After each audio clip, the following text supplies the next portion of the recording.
అంటే ఇక్కడ మీకు ఈ ప్రధాన ద్వారం గాని ఇట్లాంటి వాటిలో కూడా వాళ్ళకి పెద్ద సెంటిమెంట్స్ ఉండవని అంటారు పెట్టుకునే విషయంలో. సో అలాంటప్పుడు మీరు ఇచ్చే సలహాలు ఏంటి?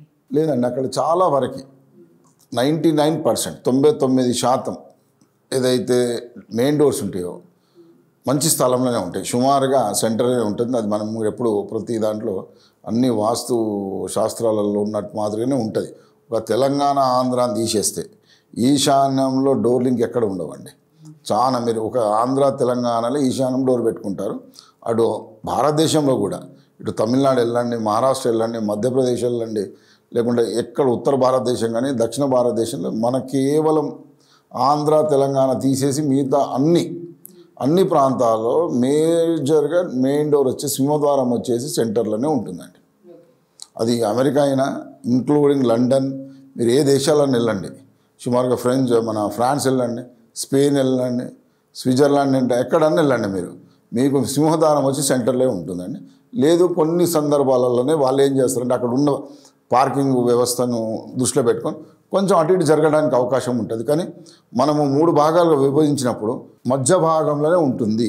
అది ఉచ్చస్థానమా నీచస్థానమా కానీ మధ్య భాగంలోనే ఉంటుంది. కాబట్టి అక్కడ మెయిన్ సింహద్వారానికి వచ్చే నష్టం ఏం లేదండి. ఇంకా ఎస్పెషల్లీ మీకు అప్ అండ్ డౌన్స్ కారణంగా ఇళ్ళ మధ్యలో అట్లా మీకు రైనీ సీజన్లో వాటర్ స్టాగ్నేట్ అవుతూ ఉంటుంది. మరి వాట్ అబౌట్ డ్రైన్స్ అండి? డ్రైన్ మనలాగా సివరేజ్ సిస్టమ్ అంత పర్ఫెక్ట్గా ఉంటుంది, అందులో కూడా వాస్తు ఉండాలి కదా. మీరు చెప్తున్న సెప్టిక్ ట్యాంక్స్ కానీ అండ్ సివరేజ్ సిస్టమ్ కానీ. సివరేజ్ సిస్టమ్ ఉంటుంది అక్కడ. ఇప్పుడు ఏదైతే కాలనీస్ ఉంటుందో అక్కడ ఇష్యూస్ ఏమి ఉండవండి. జనరల్గా మన దగ్గర సెప్టిక్ వ్యవస్థ ఇప్పుడు ఏదో మన భారతదేశంలో గ్రామీణ ప్రాంతాలకు వెళ్తున్నప్పుడే సెప్టిక్ వ్యవస్థ, ఇప్పుడు మున్సిపాలిటీ వచ్చినప్పుడు ఇక్కడ చాలా వరకు ప్రాంతాలలో సెప్టిక్ సివరేజ్ ప్రాబ్లమ్స్ లేవు. అమెరికాలో కూడా కాలనీస్ అన్నప్పుడు లేవు, ర్యాంచెస్ అన్నప్పుడు ఉంటాయి. అది ర్యాంచెస్ ఇప్పటివరకు నేను చూడలేదు కాబట్టి దాని మీద కామెంట్ చేయడం కూడా కష్టం అవుతుంది. కానీ మీరు చెప్తున్నట్టు వన్స్ ఆల్రెడీ ఇల్లు ఎస్టాబ్లిష్ అయిన తర్వాత దాన్ని మళ్ళీ చేంజ్ చేయాలంటే మళ్ళీ పర్మిషన్స్ పెట్టడం ఇక తంతా ఉంటుంది అక్కడ. ఎస్పెషల్లీ మీరు ఇక్కడ అనుకోండి some what easy when compared with US. So మీరు ఇచ్చే సలహాలు ఏంటి? చేంజెస్ ఏమన్నా వాళ్ళకి ఉపయోగపడతాయి అంటారా? తప్పకుండా అండి. ఇందులో 2-3 ఉన్నాయండి. ఇప్పుడు ఎక్కడైతే ముఖ్యంగా ఇప్పుడు బేస్మెంట్ ఇష్యూస్ ఉన్నప్పుడు కూడా సొల్యూషన్ ఇవ్వడం చాలా ఈజీ. ఓరియంటేషన్ మారినప్పుడు ఇవ్వడం చాలా ఈజీ. ఏదన్నా నార్త్ ఈస్ట్ కట్ అయింది, ఆగ్నేయం పెరిగిందనో, ఉత్తర వాయువ్యం పెరిగేసి ఉత్తర ఈశాన్యం కట్ అయిందనో అటువంటి సందర్భంలో కొద్ది ఇబ్బందులు. కానీ అప్పుడు కూడా కొన్ని ఇంటర్నల్గా కొన్ని మనం చేయొచ్చు, చాలా ఈజీ, మంచి రిజల్ట్స్.